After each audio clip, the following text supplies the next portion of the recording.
Alright, this is the Sony XAV AX100, Sony's new head unit, in a 2017 Jeep Wrangler with the upgraded audio system. In terms of the looks of it, you have the physical push button, very tactile, good response, volume knob as well. Clean, sleek unit, easy to install. This isn't going to be an install video, so that may come at another time. On startup, I have my Android Auto plugged in with USB-C that runs through, and I ran all my connections to my glove box. I have the connection for the USB and then a rear view camera when I finally get to install that in the future. But everything's coming from the back of the unit to the glove box, so I can switch things out easily when needed. So I'll run through the startup right now without the Android Auto connected, so you can see what it takes to start up and how long. So that's ignition on. AC blasting, turn that off. Sony screen. That noise is actually a backup camera. That is not the unit starting up. There it is. Alright. Prompt screen comes up. Then you just have the user interface. And I'll go over that in just a second.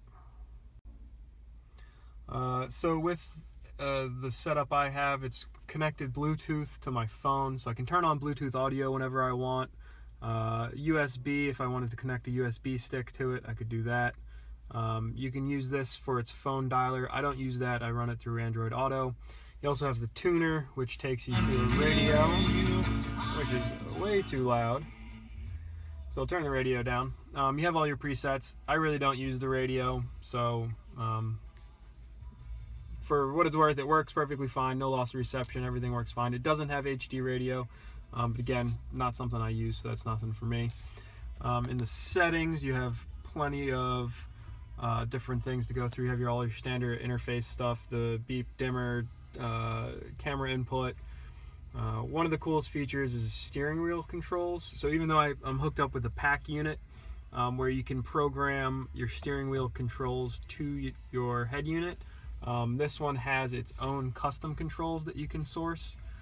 Since I don't have Uconnect on my model, I only have 6 buttons in back, but I use all 6 and I actually get to use the voice controls in Android Auto, which is a big plus for me. You also have all the different Bluetooth connections.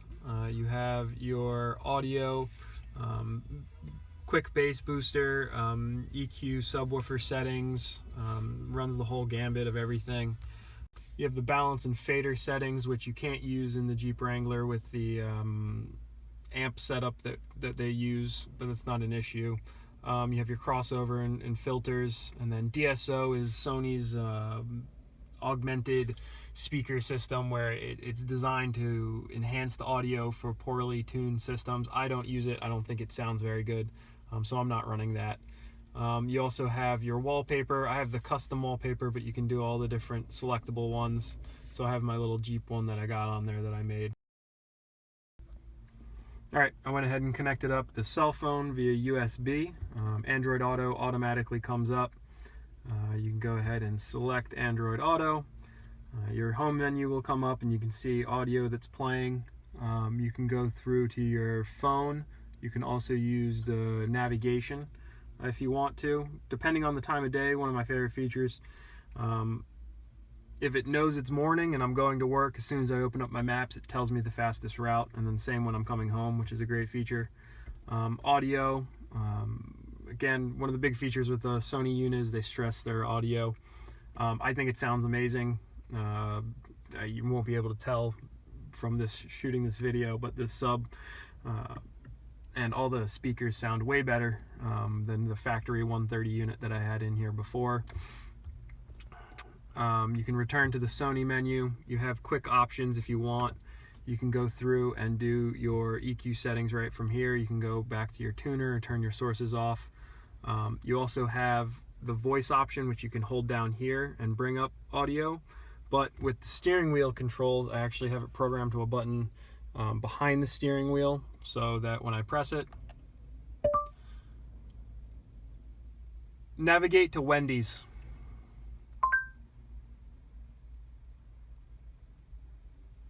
Showing results for Wendy's. So I can go to Wendy's if I want, but I don't want to do that, so we're not going to go to Wendy's.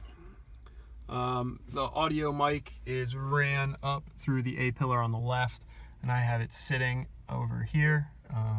Seems like a good place for it as of right now. Haven't had any issues. Everything with it, the touch interface is responsive. The install was relatively easy. I had to trim down or sand down the side brackets, the mounting brackets that I got. The fit was a little bit off, but everything else seemed to work quite well. The nice thing is it is a single DIN unit in back, so it has a smaller back piece to it instead of the larger double DIN. So I actually got to keep the mounting screw on top, so I can run my cell phone mount without any problems, and I didn't lose that. It's incredibly bright out right now, and the screen, it's not in direct sunlight, but there is a little bit of a glare that you can see, but it's not an issue. Polarized sunglasses also aren't a problem with it, which is a great feature. And then I guess, let's see if the audio, if you can even get a sense for it. It's a relatively quiet song.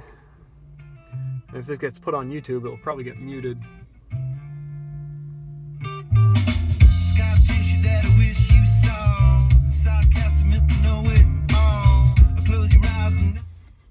All right.